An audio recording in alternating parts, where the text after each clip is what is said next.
They say a mother's love is unconditional.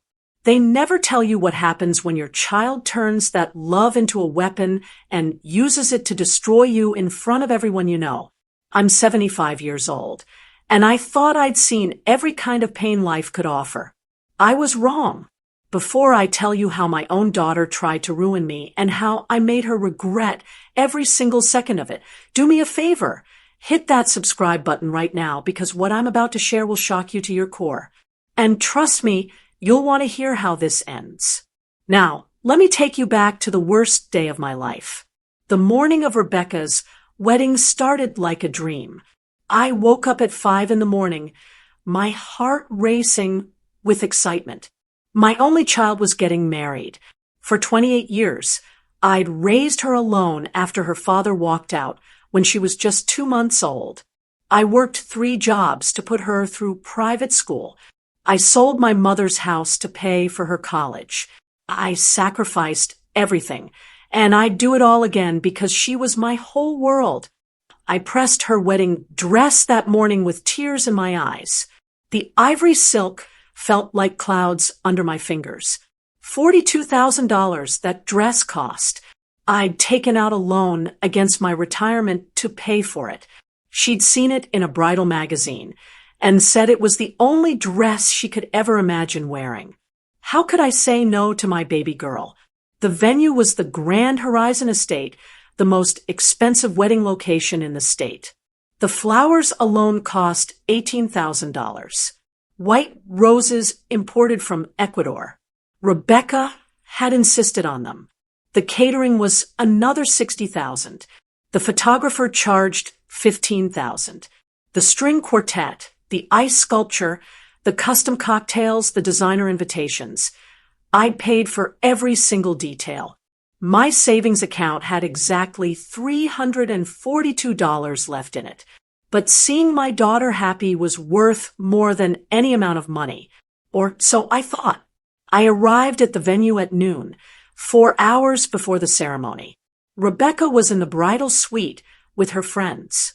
I knocked softly on the door, my arms full of the emergency kit I'd prepared, safety pins, breath mints, tissues, stain remover, everything a bride might need. "Come in," Rebecca called out. I pushed open the door with my hip, smiling at the group of young women surrounding my daughter. She looked absolutely stunning, her hair pulled back in an elegant updo, her makeup flawless. "Hi, sweetheart. I brought some things you might." "Mom, what are you wearing?" Rebecca's voice cut through the room like a knife. I looked down at my dress. It was a simple navy blue dress, modest and appropriate. I'd bought it specifically for this day, spending $200 I could barely afford. "It's my dress for the wedding. Do you like it?" Rebecca's face twisted into an expression I'd never seen before. Pure disgust. "You look ridiculous. That color makes you look ancient. And is that polyester? Oh my goodness, Mother, you're going to embarrass me in front of Richard's family."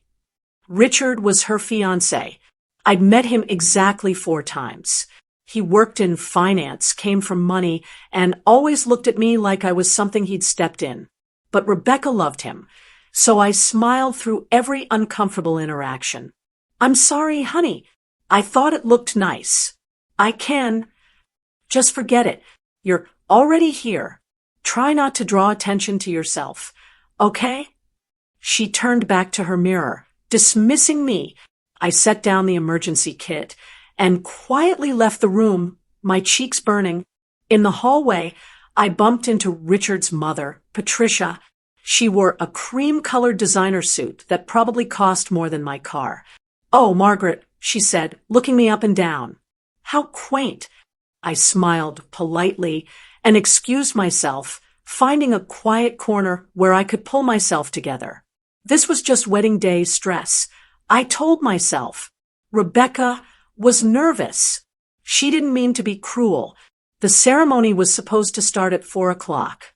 By 3:30, guests were filing into their seats. I'd been assigned a seat in the 3rd row behind Richard's extended family and his parents' business associates. Rebecca had explained that the front rows were reserved for important people. I'd paid for every flower they were sitting next to, but I swallowed my hurt and took my seat. The music started. The bridesmaids walked down the aisle in their expensive gowns. Then came Rebecca, absolutely radiant, walking alone down the aisle. She'd told me months ago that she didn't want me to walk her down because it would look weird without a father figure. She preferred to walk alone. The ceremony was beautiful. I cried through all of it, watching my little girl promise her life to someone else.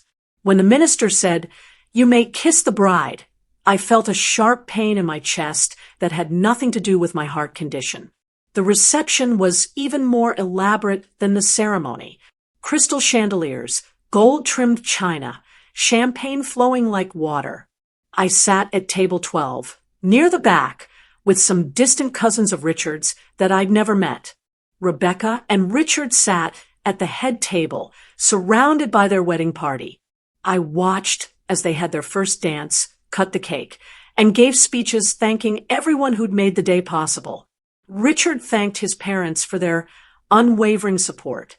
Rebecca thanked her friends for always being there. My name was never mentioned. Around 8 o'clock, I decided to approach the head table. I just wanted to tell Rebecca how beautiful everything was, how proud I was of her. As I got closer, I heard Richard's voice, low and angry. "I told you to handle this. I don't want her here. Look at her. She's bringing down the whole atmosphere." He was talking about me.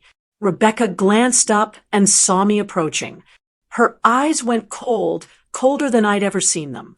She stood up so fast her chair fell backward. In front of 300 guests, my daughter pointed at me and screamed 5 words that shattered my entire world. "Leave now, Mom. You're embarrassing me." The music stopped. Every conversation died. 300 pairs of eyes turned to look at me. "Rebecca, I just wanted to—" I said leave. Her voice was shrill, hysterical. "Richard doesn't want you here. I don't want you here. You've done nothing but make this day about yourself. Get out." I stood there, frozen, unable to process what was happening. This couldn't be real. This had to be some kind of nightmare. Richard stood up beside her, his face twisted with disgust. "You heard her. This is a private event. Leave before we have security remove you." Security at my daughter's wedding. The wedding I'd paid for with my entire life savings. Something inside me cracked. Not my heart. That would come later. This was something deeper, something fundamental. It was the sound of every sacrifice I'd ever made turning to ash. I looked at my daughter one last time. She stared back at me with no recognition, no love, no remorse, just contempt. I turned and walked out of that reception hall with my head held high. I didn't cry. I didn't beg. I didn't make a scene. I simply left. I got into my 15-year-old sedan and drove home in complete silence. When I walked into my small apartment, the apartment I'd moved into after selling my house to pay for Rebecca's education, I sat down at my kitchen table and stared at the wall. At 75 years old, I had $342 to my name, a mountain of debt, and no daughter. I'd given her everything, and she'd thrown me away like garbage. But I wasn't finished yet. Not even close. I didn't sleep that night. How could I? Every time I closed my eyes, I saw Rebecca's face twisted with hatred, heard her screaming at me to leave. I lay in bed staring at the ceiling, my mind racing through 28 years of memories, trying to understand where everything had gone so terribly wrong. At 6 a.m, my phone rang. Rebecca's name flashed on the screen. My hand hovered over the phone. A part of me wanted to let it ring, to let her feel even a fraction of the rejection she'd given me. But I'm a mother. Even after everything, I answered. "Mom." Her voice was different now. Sweet. Panicked. "Mom, I need your help. I said nothing. I held the phone to my ear and waited. Mom, are you there? Listen, something's wrong with the cards. Richard and I are at the hotel, and we tried to pay for the honeymoon suite extension, but all the cards are declining. The wedding planner said the final payment for the venue didn't go through either. The caterer is calling about their check bouncing. Mom, what's going on? What's going on? I almost laughed. What was going on was that I'd written checks for payments I couldn't cover, taken out loans I couldn't afford, and maxed out credit cards that were now frozen. What was going on was that I destroyed my financial life for a daughter who'd thrown me out of her wedding like trash. Mom, please. The hotel is threatening to kick us out. Richard's parents are furious. They're saying, this is so humiliating. We need you to fix this right now. Fix it. I finally spoke, my voice calm and quiet. How exactly do you expect me to fix it, Rebecca? I don't know. Use your savings or something. Take out another loan. Mom, this is my honeymoon. You can't let this happen to me. My savings. The savings that no longer existed because I'd spent every penny on her perfect day. Rebecca, I don't have any money left. There was a long pause. Then she laughed. Actually laughed. Don't be ridiculous. You always have money. You always figure it out. That's what you do. So figure this out. Okay? I'll call you back in an hour. She hung up. I sat there holding the phone, something cold and hard forming in my chest. This wasn't just betrayal anymore. This was something else entirely. My daughter hadn't just rejected me. She'd used me. She'd bled me dry and expected me to smile about it. I thought about calling her back, about explaining that I literally had $342 left in the world. But what would be the point? She wouldn't care. She'd just demand I find more money somewhere, somehow. Instead, I made coffee and sat down at my kitchen table with a notebook. I started writing down every expense I could remember from the wedding. The venue, the dress, the flowers, the food, the photographer, the invitations, the decorations. Line after line, expense after expense. The total came to $237,000. $237,000 of my retirement, my savings, my future, gone.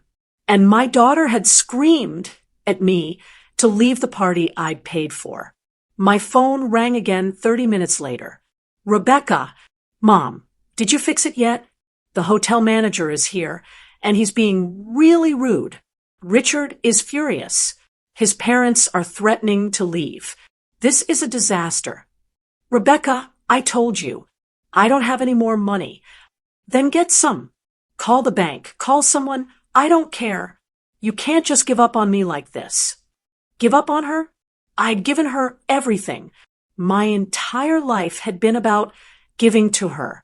I can't help you, I said quietly. What? Mom, stop playing around. This isn't funny. I'm not playing. Every dollar I had went into your wedding. The checks are bouncing because there's no money left. I have $342 in my account. That's all. Silence. Then, you're lying.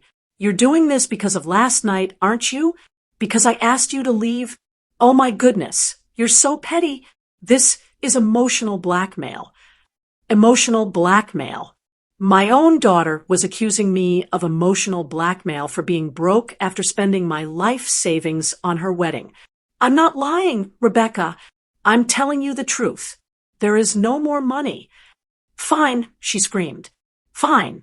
If you won't help me, then I don't need you. Richard's parents will handle it. They're real family anyway.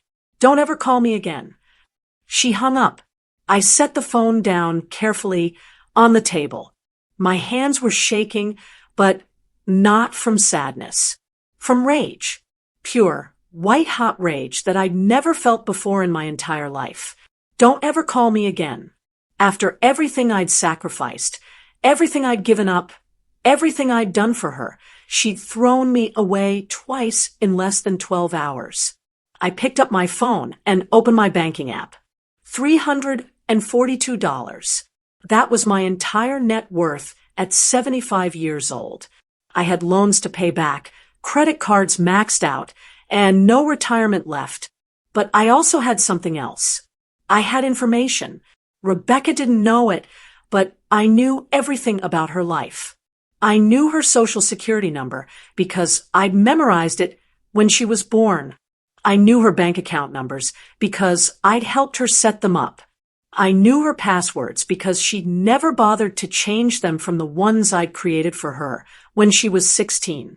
I knew where Richard worked, where his parents lived, what country club they belonged to. I knew Rebecca's friends, her workplace, her habits, her secrets. And most importantly, I knew exactly how much she valued her reputation, her perfect life, her perfect marriage, her perfect image. That was what mattered to her more than anything, more than me, more than love, more than basic human decency. I opened my laptop and started researching.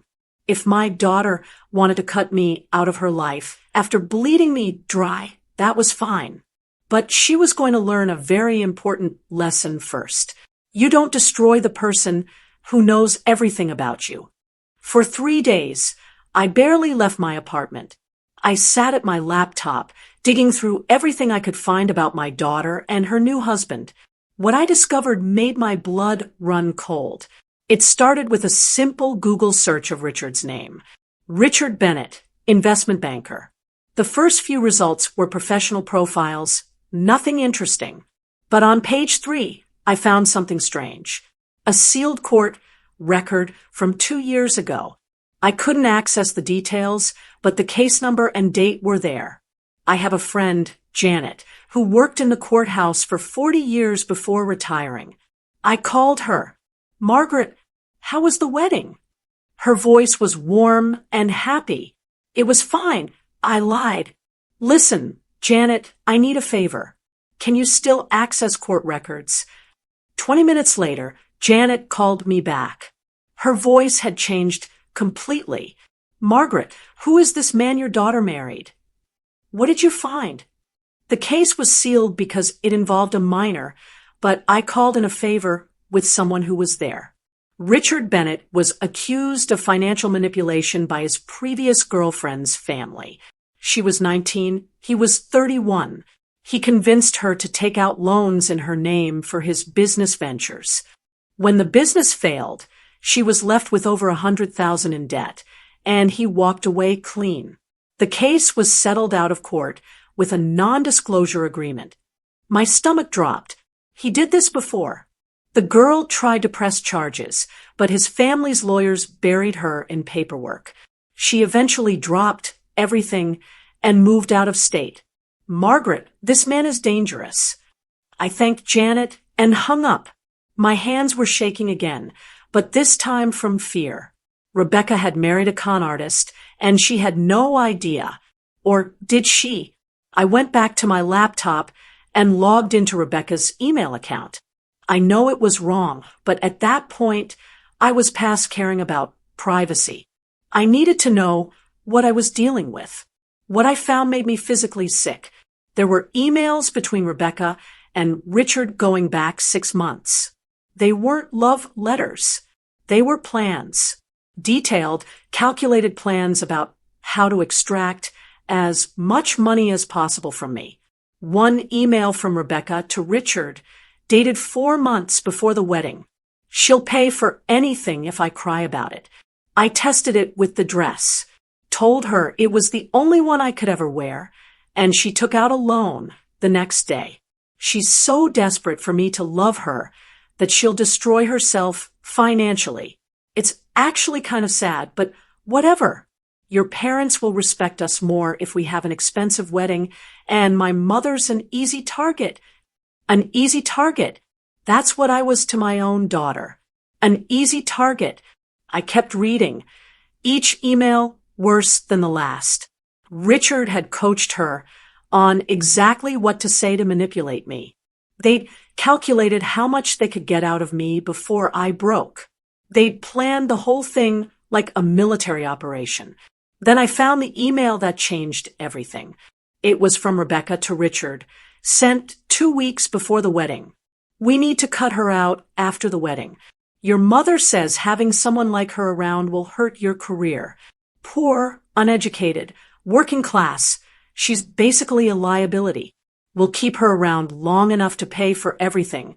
Then we'll create a scene at the reception to justify cutting contact. Your mom suggested we make it look like she embarrassed herself, so people will understand why we had to distance ourselves. That way, when people ask about my family, we can just say my mother has issues, and we had to go no contact for our mental health. I read that email 5 times. Each time, I felt a piece of my heart turn to stone. My daughter hadn't lashed out in the heat of the moment. She hadn't been stressed or overwhelmed. The entire scene at the wedding had been planned, premeditated, calculated. They'd used me for my money, then destroyed my reputation, so no one would question why I wasn't in their lives anymore. I sat back in my chair, staring at the screen, 75 years old, and I just discovered that my only child was a monster. Not just ungrateful, not just selfish, an actual calculating monster who destroyed me on purpose. But the emails revealed something else, too. Something that gave me an idea. Richard's investment banking job wasn't entirely legal. He was running a scheme where he convinced elderly clients to invest in fake funds, then pocketed their money. His firm didn't know about it yet. He was careful, spreading the scheme across multiple clients, small amounts from each one so no single person would notice right away. But I noticed, and I knew exactly what to do with that information. I also found emails about Rebecca's job. She worked in pharmaceutical sales, and she'd been faking her sales numbers for 18 months. She'd been reporting sales to clients that didn't exist, collecting bonuses for deals that never happened. Her company was huge, and she'd been flying under the radar, but the numbers didn't add up. I could see it clearly in the emails she'd sent to Richard, bragging about how much money she was stealing. My daughter wasn't just cruel. She was a criminal. And so was her husband. I printed out every email, every single one. Then I started making phone calls. First, I called Richard's employer. I didn't give my name. I just said I was a concerned citizen who'd stumbled across some irregularities in one of their employees' client accounts. I gave them Richard's name and the account numbers I'd found in his emails. Then I called Rebecca's company. Same approach. Anonymous tip about falsified sales records and fraudulent bonus claims. But I wasn't done. Not even close. I created a new email address and sent detailed information about both of them to the FBI's Financial Crimes Division. Money laundering, wire fraud, investment fraud.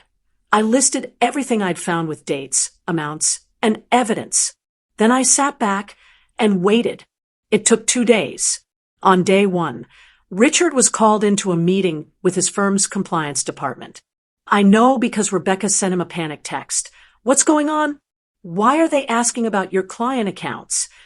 On day 2, Rebecca was suspended from her job pending investigation into her sales records. That evening, my phone rang. Rebecca. I answered but didn't speak. You did this, she screamed. You reported Richard. You're trying to destroy my life because you're jealous and bitter. I didn't do anything, I said calmly. But it's interesting that you immediately assumed someone reported him. What exactly would they have to report? Rebecca, you know what? You hacked into my email. You're insane. I'm calling the police. Go ahead, I said. And while you're at it, maybe explain to them how you've been committing fraud at your job for 18 months. I'm sure they'd be very interested. Silence. How did you? I'm your mother, Rebecca. I know everything about you. Every password, every account, every dirty little secret. And now other people know too. You wouldn't, she whispered. I already did. Richard's firm is investigating him. Your company is investigating you. And I sent everything to the FBI. Every email, every transaction, every piece of evidence of what you both have been doing. Mom, please, don't call me Mom.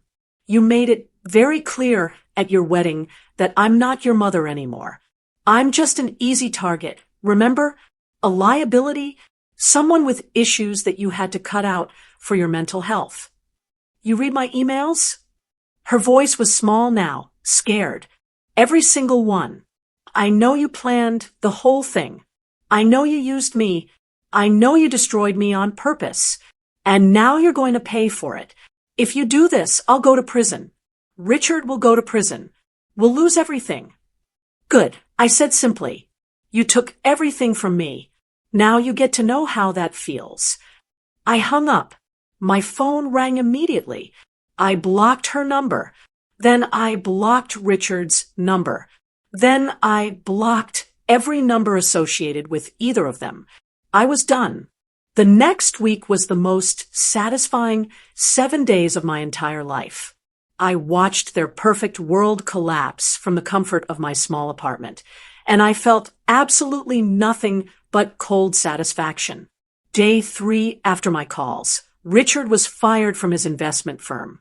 The investigation revealed exactly what I told them. He'd been running a scheme targeting elderly clients, convincing them to invest in fake funds. The firm terminated him immediately to avoid legal liability and reported him to the Securities and Exchange Commission. I found out because Janet called me. Her husband was friends with someone at Richard's firm. Margaret, what did you do? She asked, and I could hear the smile in her voice. Just told the truth, I said. Well, the truth is about to get him arrested. They found over $400,000 he stole from clients. He's facing federal charges. $400,000. He'd stolen that much money and then had the audacity to call me an embarrassment. Day 5, Rebecca's company completed their investigation and fired her. Not only had she been falsifying sales records, but she'd also been taking kickbacks from physicians in exchange for pushing specific medications. That was a federal crime, too. The company announced they were cooperating with law enforcement to investigate the full extent of her fraud. I learned about this from a former colleague of Rebecca's who'd reached out to me on social media. She didn't know about the wedding situation. She just wanted to warn me that Rebecca was in trouble. I always thought there was something off about her numbers. The woman wrote, I'm sorry your daughter is going through this, but honestly, she brought it on herself. I thanked her for reaching out, but didn't explain that I was the one who'd brought it on Rebecca. Some things are better left unsaid. Day 7, the real fun began. Both Rebecca and Richard were arrested on federal fraud charges. The bail was set at $200,000 each. $400,000 total. Richard's parents refused to pay it. I found this out because Patricia, Richard's mother, called me. This is your fault, she hissed into the phone. You couldn't stand that your daughter married into a better family, so you sabotaged her. Mrs. Bennett, I said calmly, I didn't sabotage anyone. I simply made sure the appropriate authorities knew about the crimes your son and my daughter were committing. If they'd been honest people, there would have been nothing to report. Richard is a good man. He made one mistake. He stole $400,000 from vulnerable elderly people. That's not one mistake. That's a pattern of behavior. And your son learned it somewhere. I wonder where. She sputtered, unable to form a coherent response. By the way, I continued, I hope you enjoyed the wedding. I paid for every bit of it with money I didn't have while your son and my daughter laughed about what an easy target I was. Did you know about that? Did you know they planned to humiliate me at the reception so they'd have an excuse to cut me out of their lives? Silence. You did know, I said softly. You suggested it. I read the emails, Patricia. You told them to make it look like I embarrassed myself. You helped plan my public humiliation. I don't know what you're talking about. Yes, you do. And now your son is in federal prison waiting for trial, and my daughter is right there with him. You wanted to cut me out because I was poor and uneducated? Well, congratulations. Now your son is about to become a convicted felon. I'm sure that'll be great for his career. I hung up on her. It felt amazing. That night, I got a call from an unknown number. I almost didn't answer, but curiosity got the better of me. Mom. Rebecca's voice was broken, desperate. Mom, please. I'm in jail. They won't let me out. Richard's parents won't pay the bail. I need you to help me. No, I said simply. What? I said no, Rebecca, I'm not helping you. But I'm your daughter. You can't just leave me in here. You're not my daughter. You made that clear at your wedding, remember? You told me never to call you again. You said Richard's parents were your real family. So call them. I tried. They won't help. His mother said I corrupted him, that this is all my fault. Dad, please, I'm begging you. Don't call me that. I snapped. And you're not begging. You're demanding. Even now, sitting in a jail cell facing federal charges, you're still trying to manipulate me. You're still trying to use me. I'm sorry. I'm so sorry for everything. I was wrong. I was terrible. Please just help me this one last time, and I'll never ask for anything again. You were planning to frame me, I said coldly. You and Richard and his mother. You planned the whole thing. The wedding humiliation, the excuse to cut contact, everything. You used me for every penny I had, destroyed my reputation, and then planned to tell people I had mental problems so no one would question why you abandoned me. I didn't mean it. Richard made me do it. His mother pressured me. It wasn't really me, Mom. You have to believe that. But I'd heard enough lies. Here's what's going to happen. I said, you're going to sit in that cell until your trial. Then you're going to be convicted of federal fraud. Then you're going to go to prison. And through all of it, I'm going to be sitting in my apartment, living my life, and I'm never going to think about you again. Please don't do this. I'll die in here. These people are dangerous. You should have thought about that before you destroyed me. You should have thought about that before you spent $237,000 of my money and then screamed at me to leave the party I paid for. You should have thought about that before you called me an easy target. How did you? The emails. You read the emails. Every single one. I know everything, Rebecca, every crime, every lie, every cruel thing you said about me. And I made sure everyone else knows too. I hate you, she whispered. I hate you so much. Good, I said. Now you know how I felt when you told me to leave your wedding. I hung up and blocked that number too, but I wasn't finished yet. Not even close. 3 weeks after Rebecca and Richard's arrest, I received a visitor at my apartment. A well-dressed woman in her 50s carrying a leather briefcase. She introduced herself as Victoria Hayes, an investigator with the FBI's White-Collar Crime Division. Miss Thompson, may I come in? I have some questions about your daughter and son-in-law. I let her in and made tea while she set up a recording device on my kitchen table. I want to be clear, she said. You're not in any trouble. But we've been investigating Richard Bennett for longer than you might think, and some things aren't adding up. Your anonymous tip gave us the evidence we needed to move forward, but there's more to this story. What do you mean? Victoria pulled out a folder and spread several documents across my table. Richard Bennett has been running this scheme for 5 years, not 2. He's stolen over $2 million from elderly clients. But here's what's interesting. The money isn't going where we expected. She showed me bank statements, transaction records, wire transfers. Most con artists spend the money on themselves. Cars, houses, luxury items. But Richard's been funneling 90% of his stolen money into offshore accounts.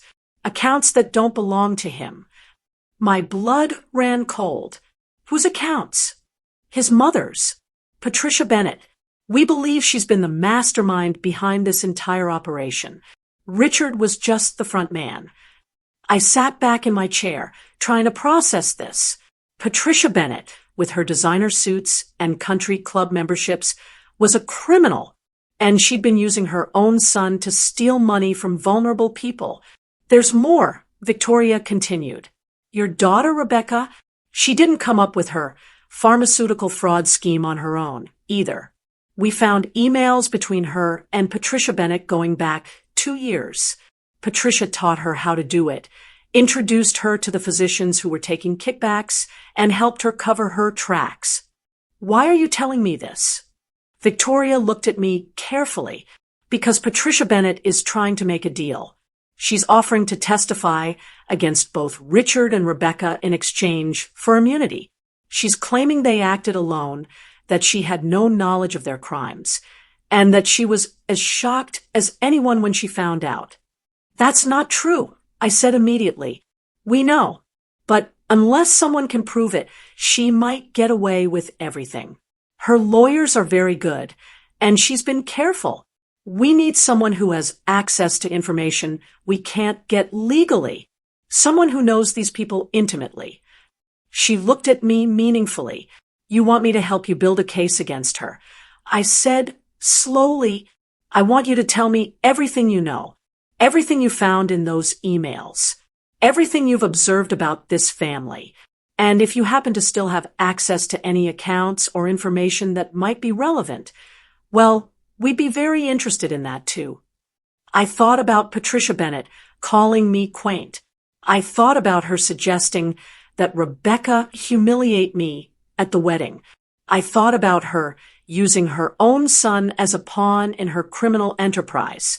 I'll tell you everything, I said, but I want something in return. What? I want Rebecca to know that her precious mother-in-law was using her. I want her to know that Patricia set her up to take the fall while she walked away clean. I want her to feel exactly what I felt when I realized my own family had betrayed me. Victoria smiled. It wasn't a nice smile. I think we can arrange that. For the next 6 hours, I told Victoria everything.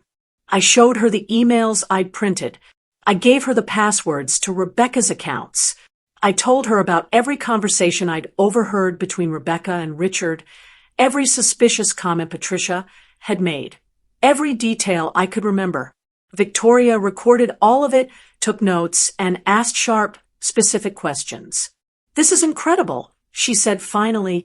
With this information, we can trace the entire conspiracy. Patricia won't be able to talk her way out of this. What happens now? Now we move fast. Patricia doesn't know we're onto her yet. She thinks she's going to cut a deal and walk away. But in 3 days, we're going to arrest her. And we're going to make sure Richard and Rebecca know exactly who really betrayed them. After Victoria left, I sat in my apartment feeling strange. Not happy exactly. Not sad either. Just hollow. My daughter was going to prison.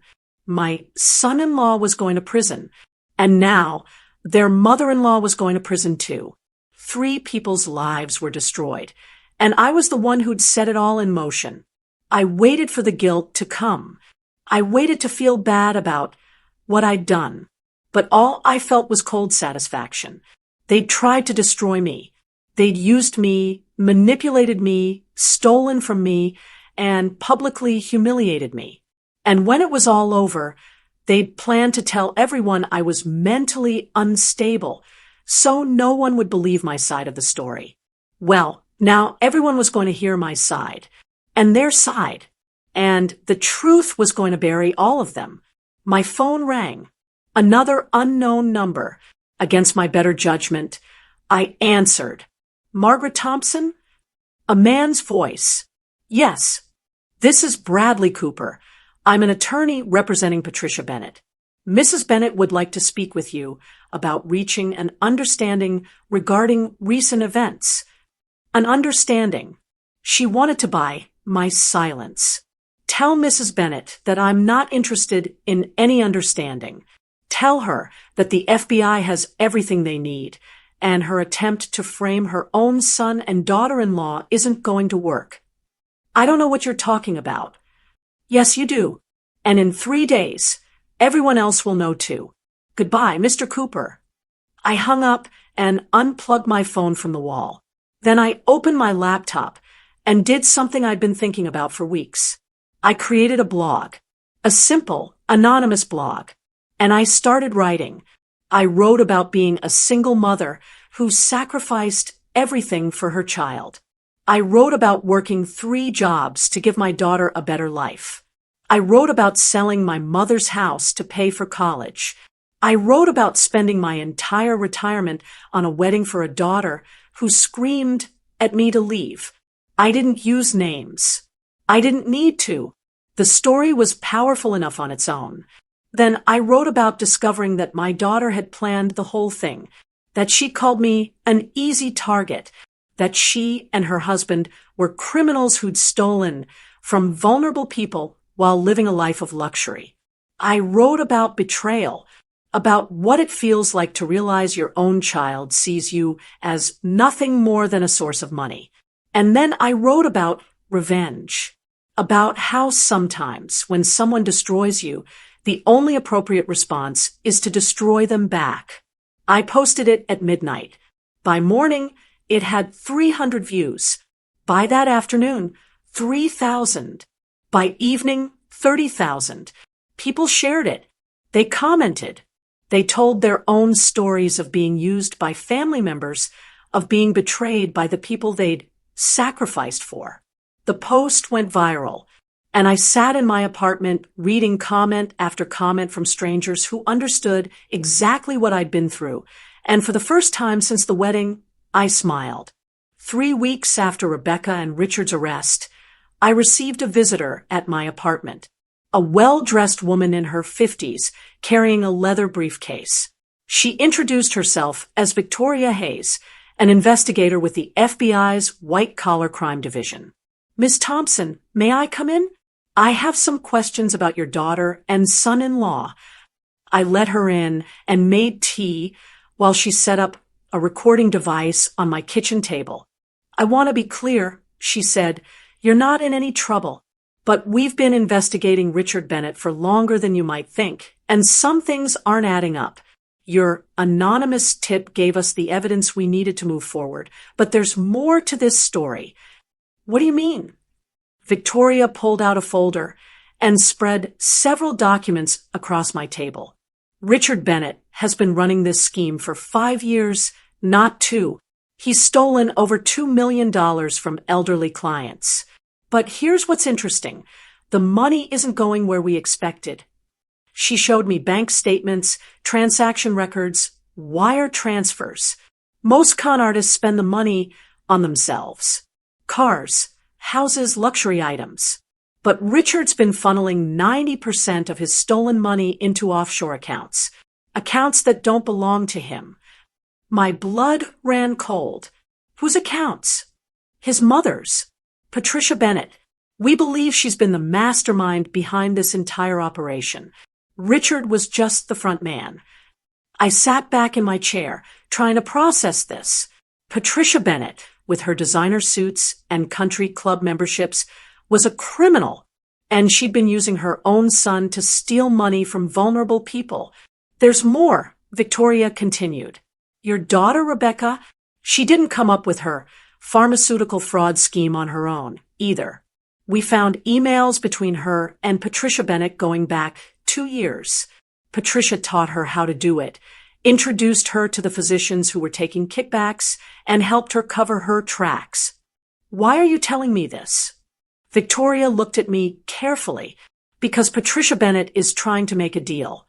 She's offering to testify against both Richard and Rebecca in exchange for immunity. She's claiming they acted alone, that she had no knowledge of their crimes, and that she was as shocked as anyone when she found out. That's not true, I said immediately. We know, but unless someone can prove it, she might get away with everything. Her lawyers are very good, and she's been careful. We need someone who has access to information we can't get legally. Someone who knows these people intimately.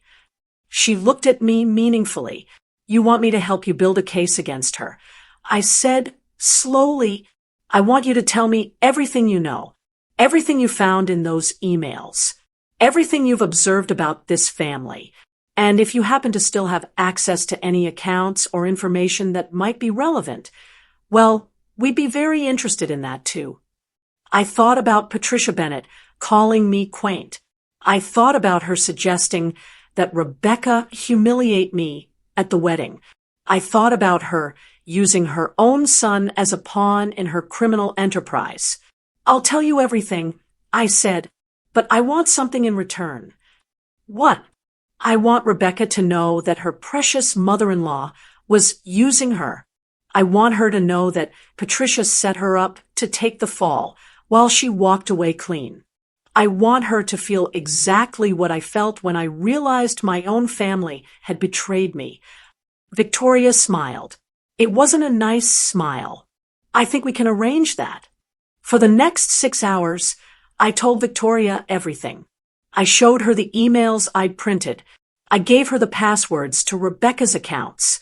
I told her about every conversation I'd overheard between Rebecca and Richard, every suspicious comment Patricia had made, every detail I could remember.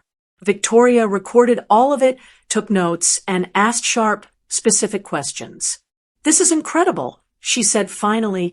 With this information, we can trace the entire conspiracy. Patricia won't be able to talk her way out of this. What happens now? Now we move fast. Patricia doesn't know we're onto her yet. She thinks she's going to cut a deal and walk away.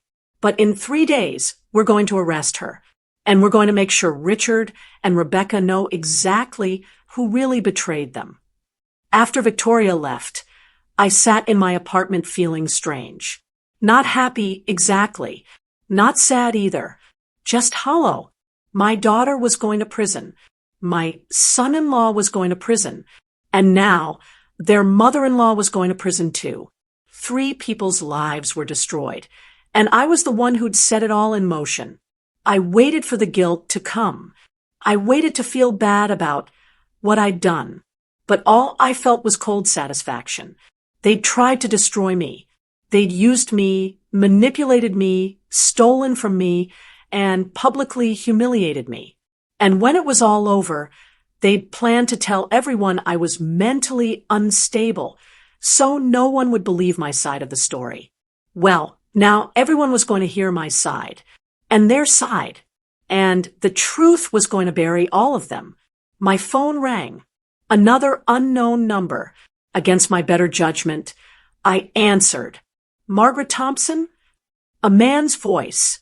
Yes. This is Bradley Cooper. I'm an attorney representing Patricia Bennett. Mrs. Bennett would like to speak with you about reaching an understanding regarding recent events. An understanding. She wanted to buy my silence. Tell Mrs. Bennett that I'm not interested in any understanding. Tell her that the FBI has everything they need, and her attempt to frame her own son and daughter-in-law isn't going to work. I don't know what you're talking about. Yes, you do. And in 3 days, everyone else will know too. Goodbye, Mr. Cooper. I hung up and unplugged my phone from the wall. Then I opened my laptop and did something I'd been thinking about for weeks. I created a blog, a simple, anonymous blog, and I started writing. I wrote about being a single mother who sacrificed everything for her child. I wrote about working 3 jobs to give my daughter a better life. I wrote about selling my mother's house to pay for college. I wrote about spending my entire retirement on a wedding for a daughter who screamed at me to leave. I didn't use names. I didn't need to. The story was powerful enough on its own. Then I wrote about discovering that my daughter had planned the whole thing, that she called me an easy target, that she and her husband were criminals who'd stolen from vulnerable people while living a life of luxury. I wrote about betrayal, about what it feels like to realize your own child sees you as nothing more than a source of money. And then I wrote about revenge, about how sometimes when someone destroys you, the only appropriate response is to destroy them back. I posted it at midnight. By morning, it had 300 views. By that afternoon, 3,000. By evening, 30,000. People shared it. They commented. They told their own stories of being used by family members, of being betrayed by the people they'd sacrificed for. The post went viral, and I sat in my apartment reading comment after comment from strangers who understood exactly what I'd been through. And for the first time since the wedding, I smiled. "And you were my daughter," I said quietly. "But you gave that up when you decided I was worth less than a wedding reception. You gave that up when you laughed about manipulating me. You gave that up when you screamed at me to leave the party I'd paid for, with my entire retirement." The bailiff led her away, still screaming, still crying. Richard didn't look at me at all. He just walked out with his head down. Patricia stopped right in front of me. The bailiff allowed it. "I underestimated you," she said simply. "Yes," I replied. "You did. You thought I was nothing because I didn't have money or status. You never considered that I might be intelligent or resourceful or capable of fighting back. That was your mistake." "Was it worth it?" she asked. "Destroying your own daughter?" "I didn't destroy her. She destroyed herself. I just refused to go down with her. And yes, it was worth it, because now I can live the rest of my life, knowing I didn't let you people get away with what you did to me." They led her away. I walked out of that courtroom alone. No family, no daughter, no one waiting for me. But I wasn't sad. I wasn't empty. I was free. After the sentencing, I went home and slept for 14 hours straight. When I woke up, I felt different. Lighter. Like I'd been carrying a tremendous weight for my entire life and had finally set it down. But there was still work to do. Victoria Hayes called me 3 days after the sentencing. "Margaret, can you come to my office? There's something you need to see." An hour later, I was sitting across from her desk while she pulled up financial records on her computer. When we seized Patricia Bennett's assets, we found something interesting. She had the $2 million from Richard's scheme in offshore accounts, obviously, but she also had another account, a domestic account, with $380,000 in it. "Okay," I said, not understanding why this mattered to me. "The money in that account came from your daughter. Rebecca had been transferring money to Patricia for 2 years. 20,000 here, 30,000 there. She'd been funneling a significant portion of her fraudulent earnings to her mother-in-law." I sat back, absorbing this. Patricia was taking money from both of them. Not just taking. According to the emails we recovered, she was demanding it. She told Rebecca that if she wanted to be part of the Bennett family, she needed to contribute to the family wealth.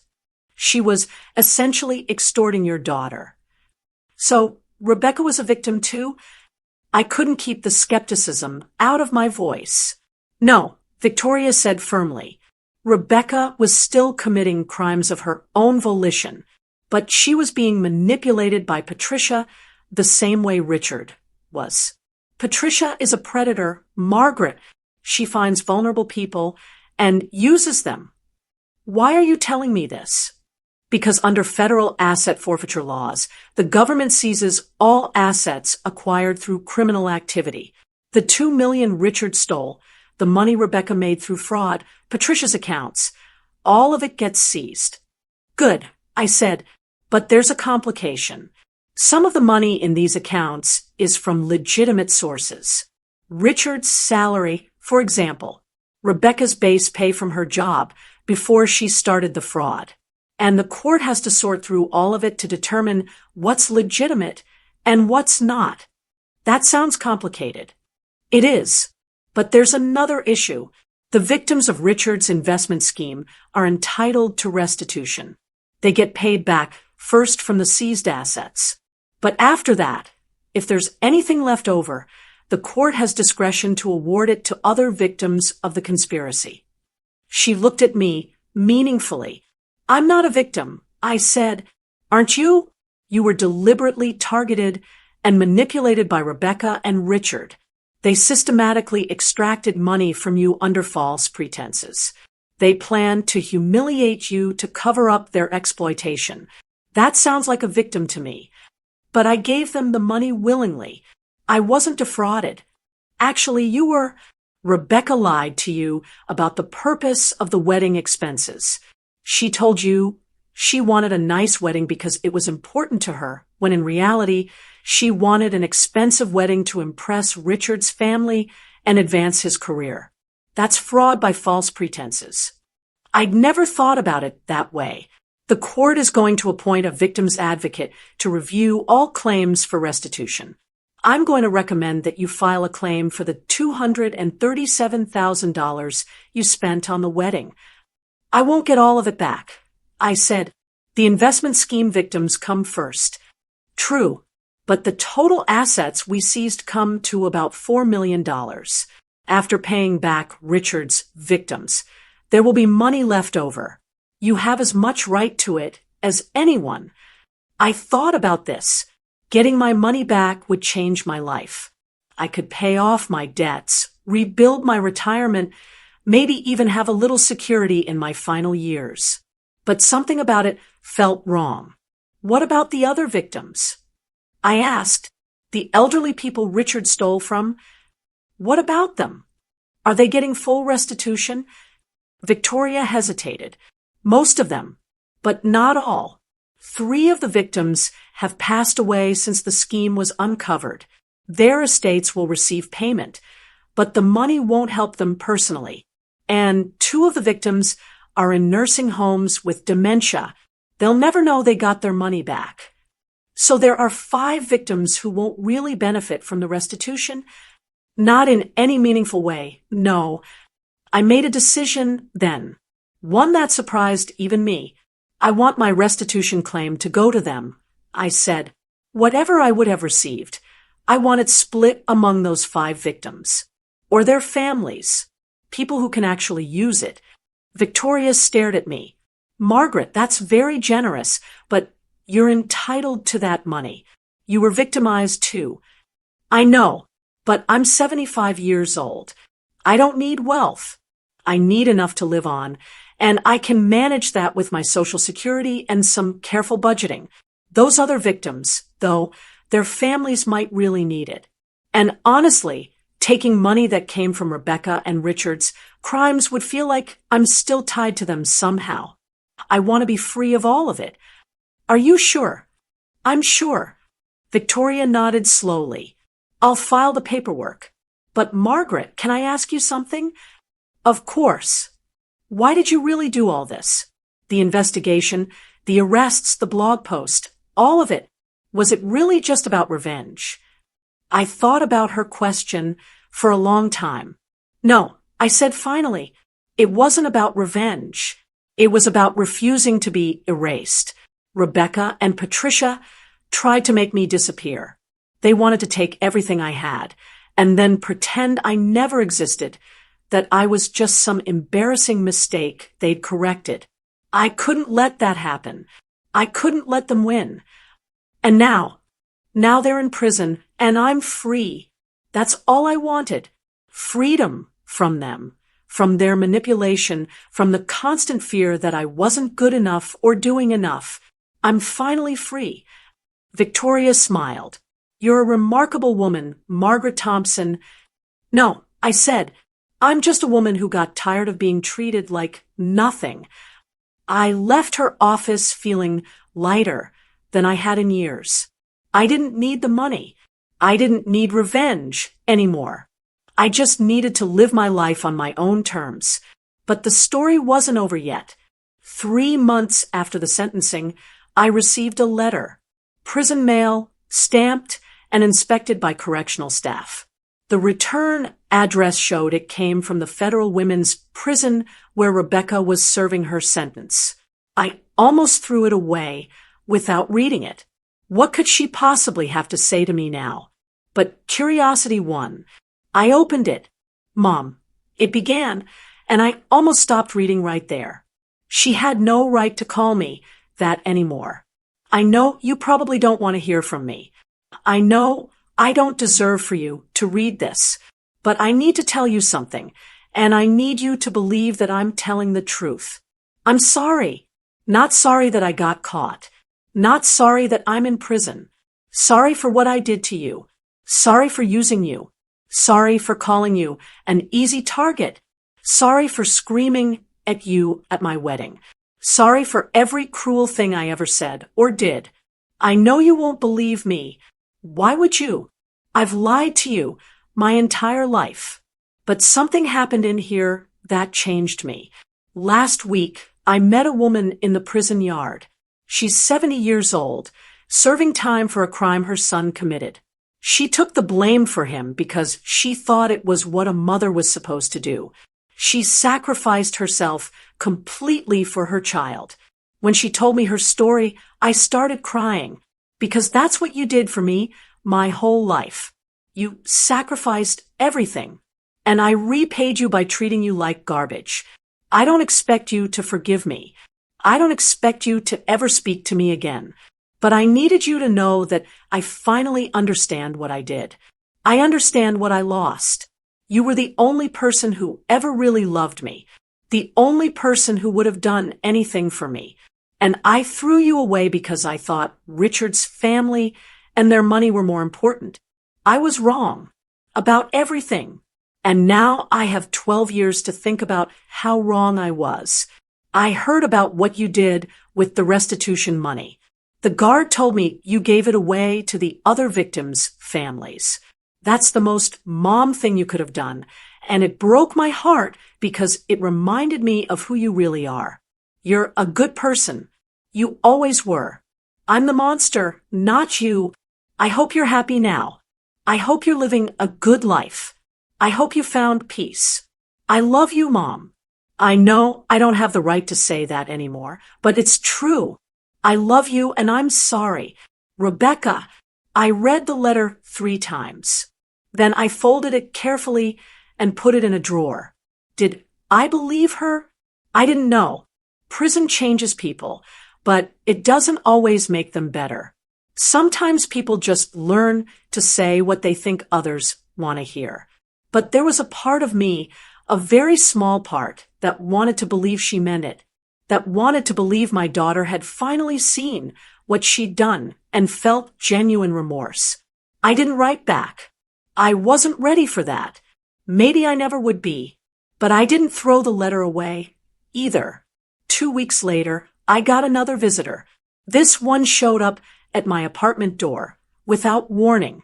A young woman, maybe 25 years old, professionally dressed.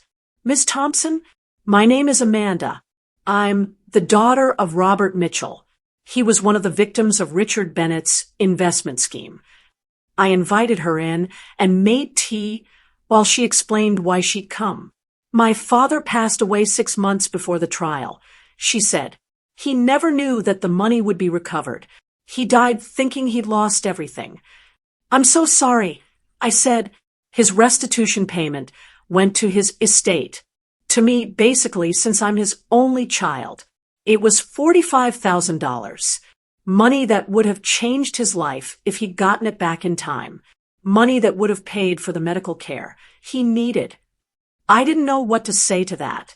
I came here because I wanted to thank you, Amanda continued. Not just for helping the FBI build the case against Richard, but for what you did with your own restitution claim. How did you know about that? The victim's advocate told me. She said you were entitled to money, but you gave it up so it could go to other victims. Part of what I received came from your share. I didn't need it. I said simply, maybe not. But you earned it. You were victimized, just like my father was. And you gave it up anyway. I don't even know how to describe it. Noble, I guess. selfless. I'm not noble. I said, I just wanted to be free of all of it. Amanda pulled an envelope from her purse. I want you to have this. I opened it. Inside was a check for $10,000. I can't accept this. I said immediately, yes, you can. My father would have wanted you to have it. He was always talking about how people should take care of each other, how we're all responsible for making the world better. You did that. You took down the people who hurt him, and you helped other victims even when you didn't have to. Please, take it. I looked at the check, then at Amanda's earnest face. She really wanted me to have this money. It would make a difference to her to give it to me. Okay, I said quietly. Thank you. No, she said. Thank you.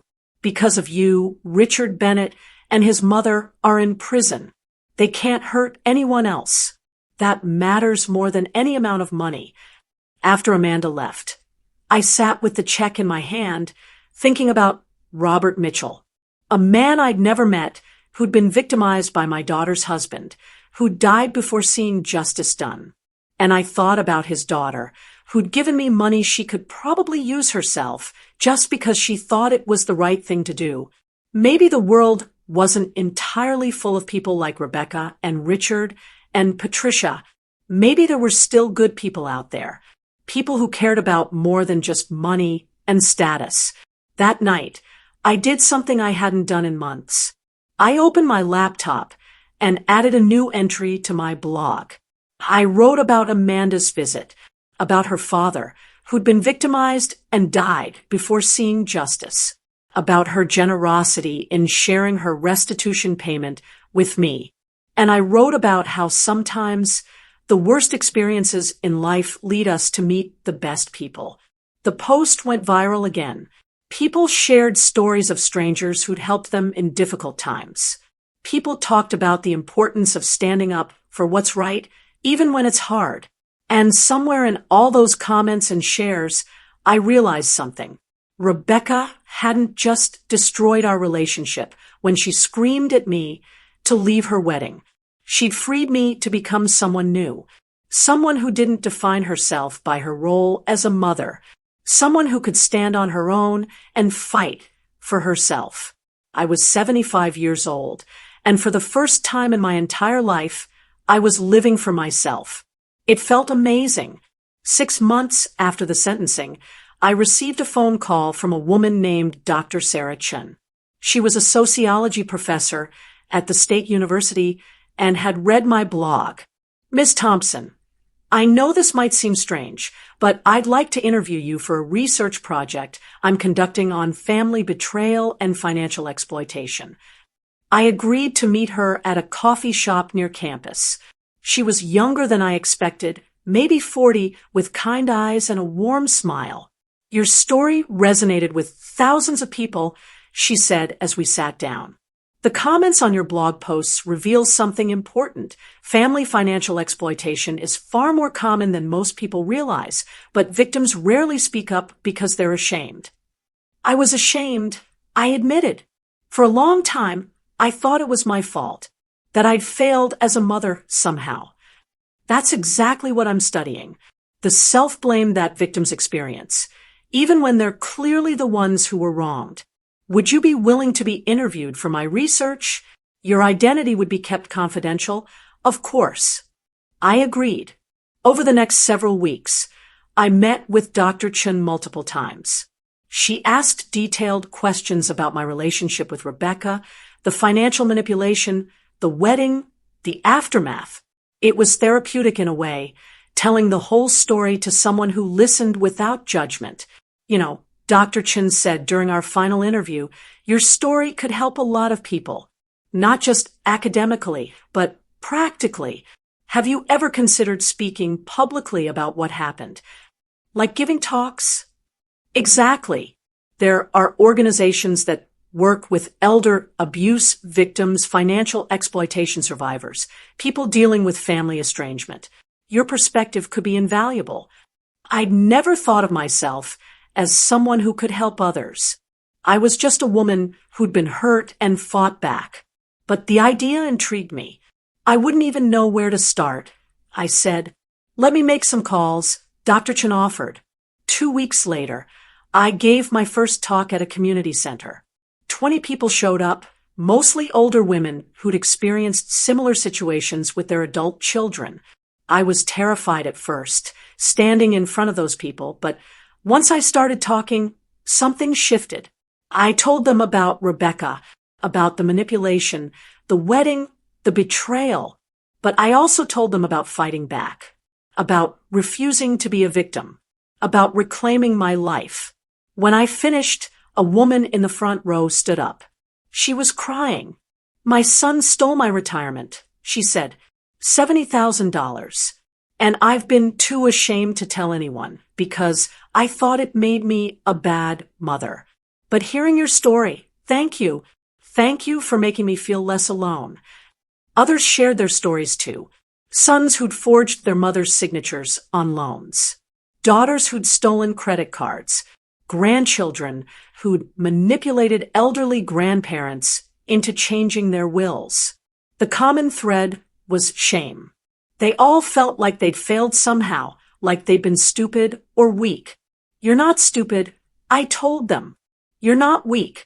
You loved someone, and they exploited that love. That's not your fault.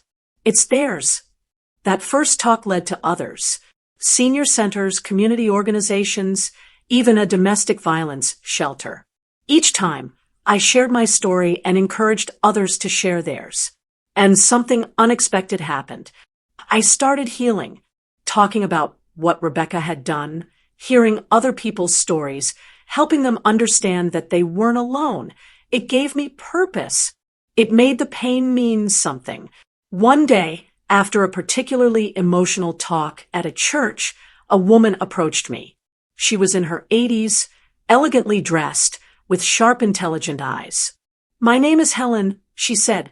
"I run a foundation that helps elderly victims of financial exploitation. We provide legal assistance, financial counseling, and emotional support. I'd like to offer you a position as a peer counselor." "I'm not a counselor," I said. "I'm just—" "You're a survivor," Helen interrupted. "And survivors are often the best counselors. We can train you in the practical aspects, but what you have, your experience, your strength, your willingness to be vulnerable, that can't be taught." I thought about it for exactly 3 seconds before saying yes. For the next year, I worked with Helen's foundation. I counseled victims of financial exploitation, helped them understand their legal options, and most importantly, helped them understand that they deserved better. I met so many people who'd been hurt by their own family members. Each story was different, but the pain was the same. The confusion, the self-blame, the question that haunted all of us. How could someone I loved do this to me? I didn't have an answer to that question. I still don't. But I learned that you don't need answers to heal. You just need to decide that you're worth fighting for. Around this time, I received another letter from Rebecca. This one was different from the first. "Mom, I've been thinking a lot about what I could do to make things right. I know I can't undo what I did, but I've been talking to a counselor here in prison, and she suggested I write down everything, every lie, every manipulation, every cruel thing I did, and send it to you. Not as an excuse, as a confession. So here it is. Everything. I started lying to you when I was 15. Small things at first. Where I was going, who I was with. You trusted me completely, so it was easy. By the time I was in college, I'd learned that I could get whatever I wanted from you by making you feel guilty. All I had to do was cry or act disappointed, and you'd give me anything. When I met Richard, he taught me to think of it as a strategy rather than manipulation. He called it resource optimization. His mother called it managing relationships. They made it sound smart, like I was being savvy instead of cruel. The wedding was Patricia's idea. She said that if we were going to cut you out of our lives anyway, we might as well get as much money from you as possible first. She helped me calculate exactly how much we could extract before you broke. Richard. And I used to laugh about it. About how easy you were to manipulate. About how you'd believe anything I told you. I'm so sorry, Mom. I'm so sorry. I don't expect you to forgive me. I'm writing this because my counselor says I need to take full responsibility for what I did. No excuses. No blaming Richard or Patricia. I made my own choices, and they were evil. I destroyed the best person I've ever known because I wanted money and status more than I wanted love. And now I have nothing. No money, no status, no family, no future. Just 12 years in this cell to think about what I did. I love you, Mom. I always did, even when I was using you. I know that doesn't make sense. I know love isn't supposed to look like what I did to you, but it's the truth. I'm sorry. Rebecca, this letter was harder to read than the first one because this one had details, specifics, proof that every moment of our relationship for the past 13 years had been a lie. I cried after reading it, not because I wanted to forgive her, but because I was grieving the daughter I thought I had, the relationship I thought we'd shared, the love I thought was real. But I still didn't write back. Some wounds are too deep to heal. On my 77th birthday, I did something I'd never done before. I threw myself a party, not a big party, just a small gathering of the friends I'd made over the past 2 years.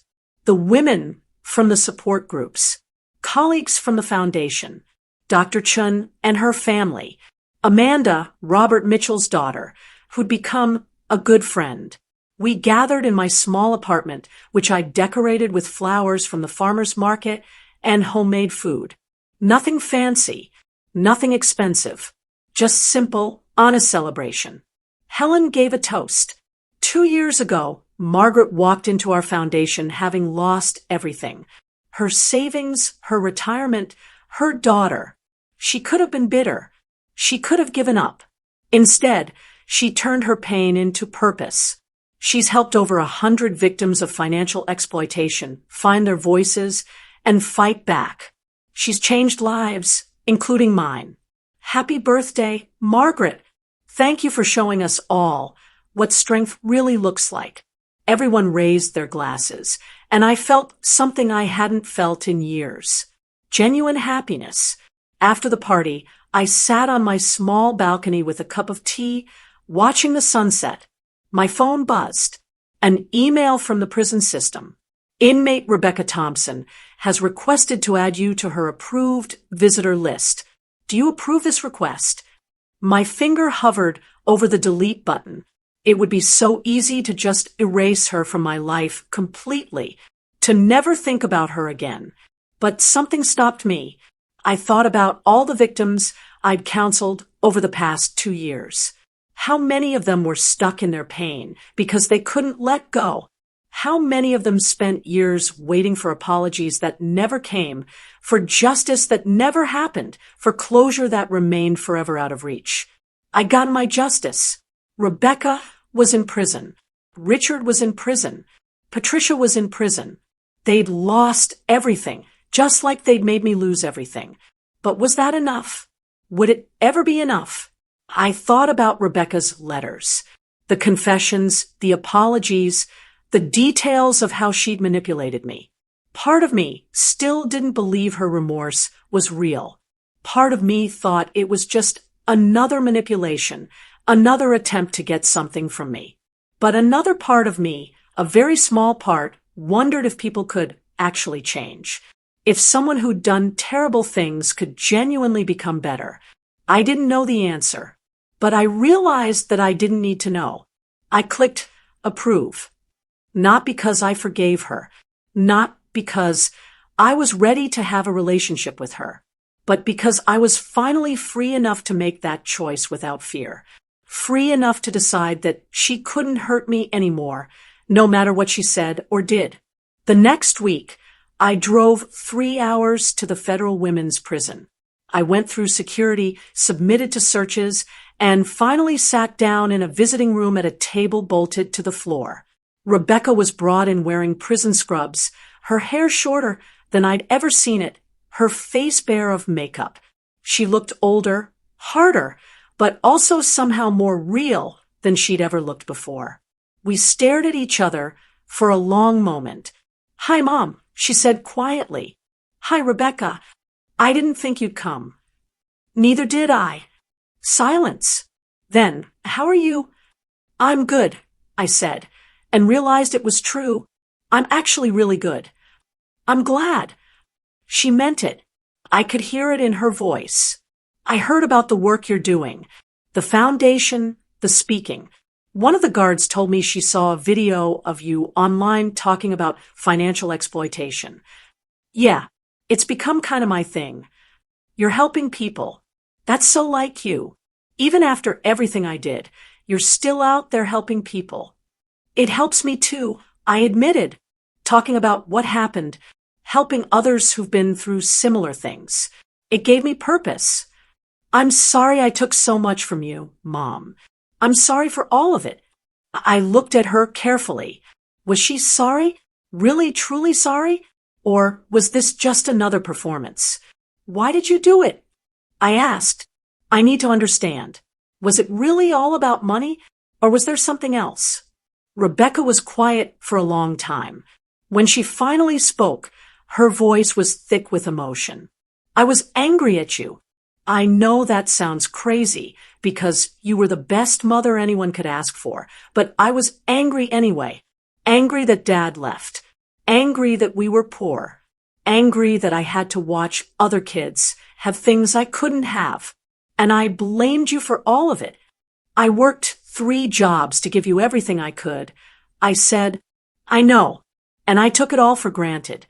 I convinced myself that you owed me more because you'd chosen to have me, chosen to be a single mother. Like your sacrifices were your obligation instead of your gift. And when I met Richard and his family, I saw this whole different world. Money, status, respect. Everything I thought I deserved, but never had. And I decided I was willing to do anything to get it, including destroying me. I didn't think of it as destroying you. I thought of it as finally taking what I deserved, what I'd earned by suffering through a childhood without a father, without wealth, without the advantages other kids had. She paused. I was wrong about all of it. What changed? I asked. In prison, what made you finally see it differently? There's a woman here. Her name is Linda. She killed her daughter's husband because he was beating her daughter and their kids. She's serving 20 years for murder. And you know what she told me? She said the hardest part wasn't the guilt overtaking a life. It was knowing that her daughter visited her every single week, brought the grandkids, never missed a birthday or holiday. She said, that's what real love looks like. Someone who stays even when you don't deserve it. Rebecca's voice broke. And I thought about you, about how you would have stayed for me no matter what I did. How you would have loved me even if I'd gone to prison for something that wasn't your fault. And I realized that I threw away the only person who would have loved me unconditionally forever. I traded that for money and status with people who abandoned me the second I couldn't do anything for them anymore. Tears were streaming down her face now. Richard's parents won't even take my calls. His brothers pretend I don't exist. The friends from the wedding? Gone. Everyone disappeared except you.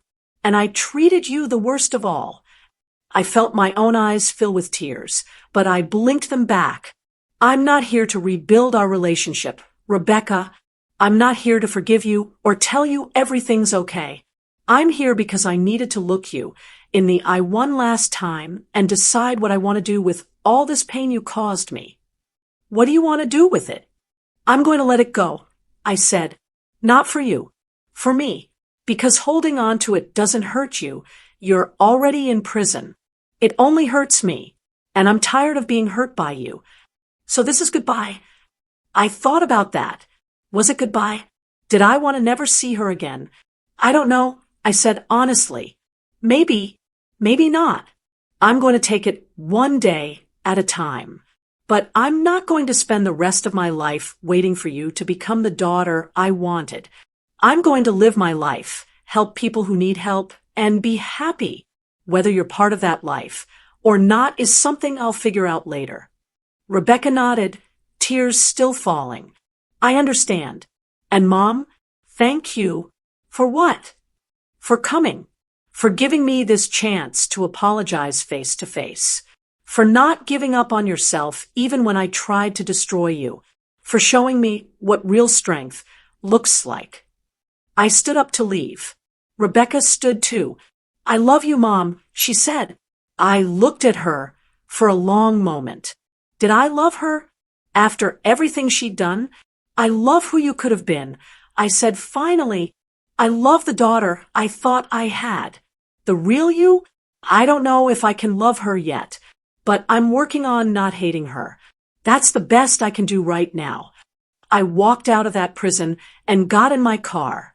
I sat there for a few minutes, processing everything that had just happened. Then I drove home. 3 months later, I got a call from Dr. Chen. Margaret, I have an opportunity for you. There's a national conference on elder financial abuse next month. They want you to be the keynote speaker. It's in front of 500 people, advocates, lawyers, law enforcement, policymakers. Your story could influence real change. A year ago, I would have said no. I would have been too scared, too ashamed, too uncertain. But that was before I learned to fight back.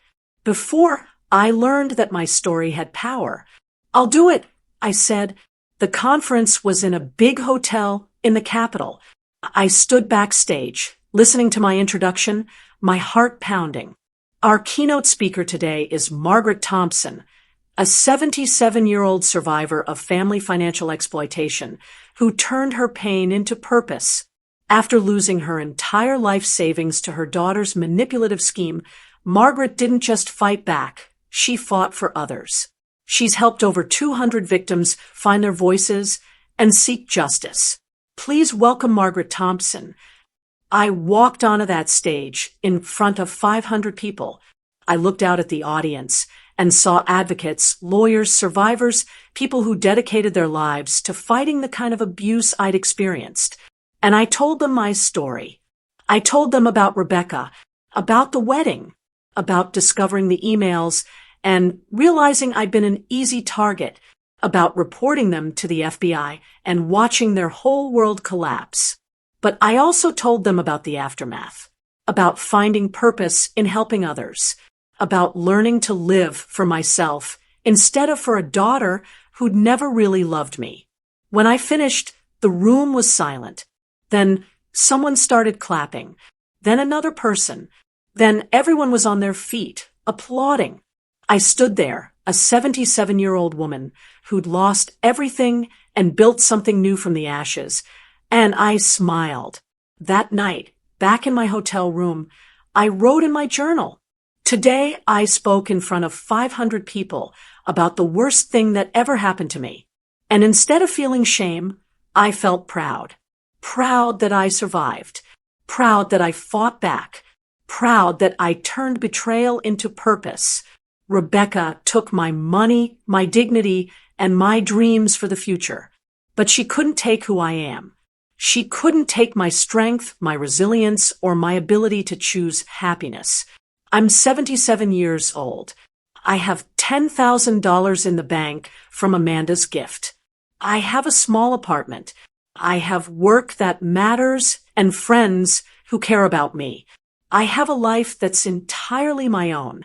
Is it the life I imagined when I was raising Rebecca? No, it's better because it's real.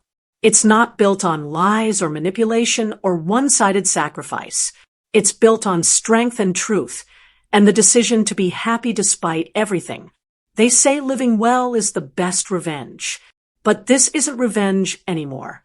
This is just living. Really, truly living. For the first time in my entire life. And it feels like freedom.